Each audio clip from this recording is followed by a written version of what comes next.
दोस्तों आज बात करने वाले हैं हम लोग आर्मी और पैरामिलिट्री में क्या डिफरेंस है, दोनों में क्या अंतर है, दोनों के ड्यूटी में क्या अंतर है, दोनों की सैलरी में क्या अंतर है और दोनों के फैसिलिटी में भी क्या अंतर है।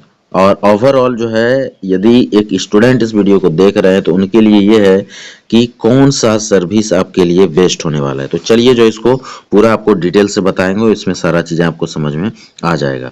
तो सबसे फर्स्ट जो हम लोग बात करने वाले हैं वो भी बात करने वाले हैं कि आर्मी यानी कि भारतीय सेना, आर्मी जो है यानी कि मिलिट्री, मिलिट्री का जो हम बात किए हैं, मिलिट्री में कौन कौन आता है। तो मिलिट्री में सबसे फर्स्ट में मैं बता दूं कि आर्मी हो गया, उसके बाद जो है आपका नेवी हो गया और एयरफोर्स। तो ये तीन जो है आपका आर्मी में आता है, ये तीनों जो है आर्मी में आता है और इन तीनों को ही सिर्फ आर्मी में रखा गया है, सॉरी मिलिट्री में रखा गया है। और उसके बाद जो है वो आता है आपका पैरामिलिट्री में। लेकिन पैरामिलिट्री में भी कुछ चेंजेस हुआ है।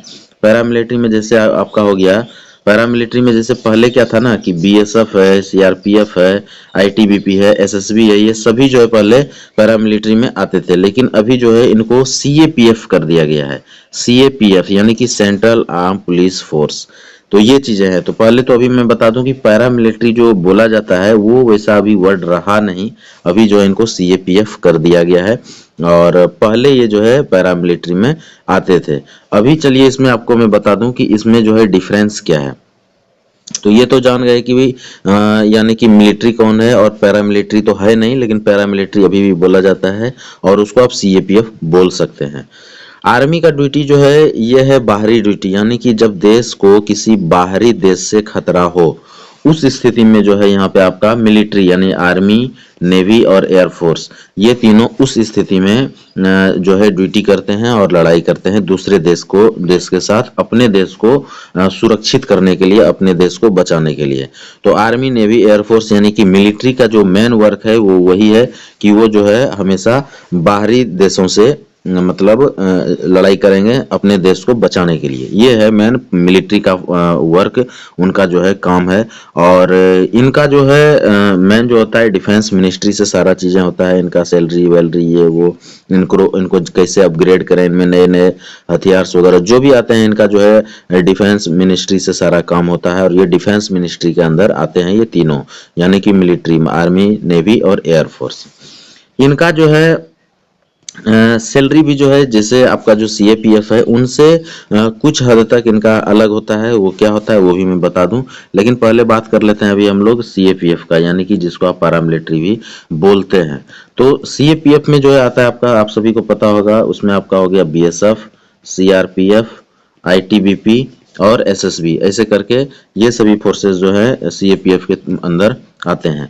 सीएपीएफ में क्या है कि इनका जो ड्यूटी है वो है इनको आंतरिक सुरक्षा का, यानी कि इंडिया के अंदर यदि कोई वैसा प्रॉब्लम आ जाता है तो इस स्थिति में, जैसे मान लीजिए कि इलेक्शन कराना है, उसमें कुछ झड़प हो जाता है तो उस स्थिति में ये कोई करेंगे, कोई दंगा हो गया या कुछ हो गया, इस तरह का आंतरिक व्यवस्था, या फिर नक्सल प्रभावित एरिया है वहां पे जो छत्तीसगढ़ वगैरह है, या जहां भी नक्सल है वहां नक्सलों से लड़ना, यानी अंदर देश के अंदर जो झगड़े हैं, देश के अंदर जो कुछ गलत तत्व हैं जिनके साथ की लड़ाई करना पड़ता है, वो सभी जो है सीएपीएफ के द्वारा किया जाता है, चाहे वो बीएसएफ हो, सीआरपी हो, आईटीबीपी हो, एसएसबी हो, ये सभी है। उसमें भी सीआरपीएफ इसका मेन है, उनका एकदम यही ड्यूटी ही है। बाद में की बीएसएफ वगैरह का थोड़ा सा अलग ड्यूटी है, बॉर्डर सिक्योरिटी फोर्स है, वो बॉर्डर को भी देखते हैं, लगभग समझिए तो उनका आर्मी की तरह ही ड्यूटी होता है, लेकिन उनको फिर भी इंटरनल सिक्योरिटी पे भी ध्यान रखना पड़ता है।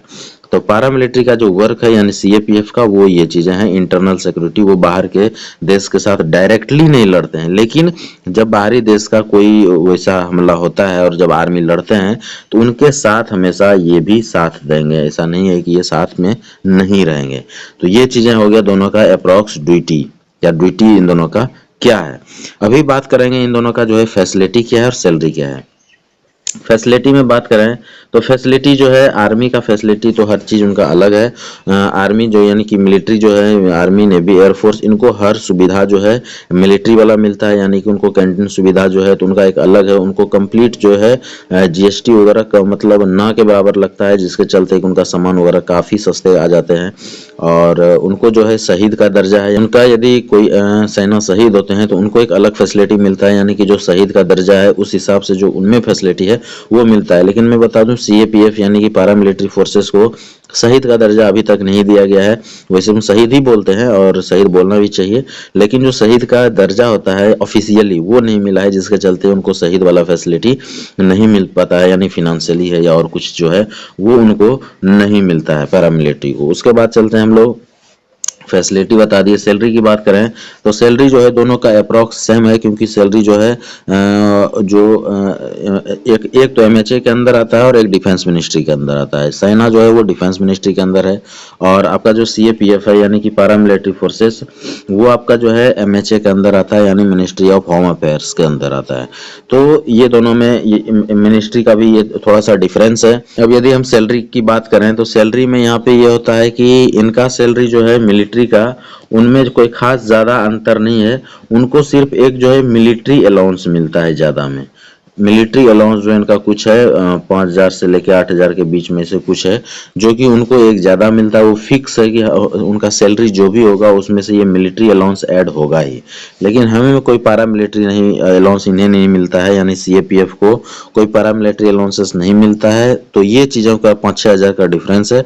अदरवाइज जो पे है वो सेम है, कोई अंतर नहीं है। यानी कि आप यदि बीएसएफ, सीआरपी, आईटीबीपी, एसएसबी कहीं ज्वाइन करते हैं तो उसका जो सैलरी होगा वो आर्मी के सैलरी से बराबर ही होगा, कोई अंतर नहीं होगा। लेकिन अभी फिलहाल जो वहाँ पे अग्निवीर किया गया है, आप सभी को पता है, तो अग्निवीर आने के बाद जो है थोड़ा सा दिक्कत ये हो गया कि मात्र 4 ईयर का सर्विस है वहाँ पे, तो उस हिसाब से आपका पैरामिलिट्री यहाँ पे अच्छा हो जाता है, क्योंकि यहाँ पे आपका 60 ईयर्स का सर्विस है, यानी कि आपको जितना करना है कीजिए। अदरवाइज आप 20 साल सर्विस करके भी आप जा सकते हैं, कहीं कोई दिक्कत आपका नहीं है। तो ये चीज़ें हैं। प्लस अब जो है सैलरी, इनका सैलरी ज़्यादा हो जाता है, क्योंकि अग्निवीर का सैलरी उतना नहीं दिया गया है। उस हिसाब से सैलरी जो है पैरामिलिट्री का ही अभी ज़्यादा है। और उसमें जब 25% को कन्वर्ट किया जाएगा अग्निवीर को डायरेक्ट उसमें, फिर उनको जो है कुछ फ़ायदा होगा।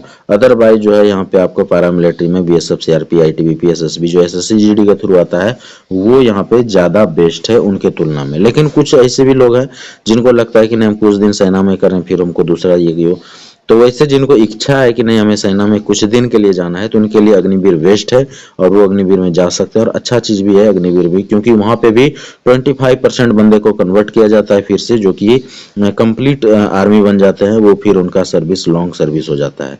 तो ये चीज़ें दोनों में डिफरेंस है। सैलरी में कोई खास का डिफरेंस भी नहीं है, 4-5 हज़ार का, 5,000 या 7,000 का ऐसे ही डिफरेंस है, इससे ज़्यादा नहीं है।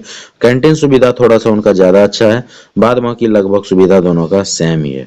इसके अलावा कुछ जानकारी चाहिए तो वीडियो में कमेंट्स कीजिएगा। वीडियो अच्छा लगा हो तो लाइक, सब्सक्राइब, शेयर जरूर करें। आज के लिए इतना ही। थैंक यू, धन्यवाद।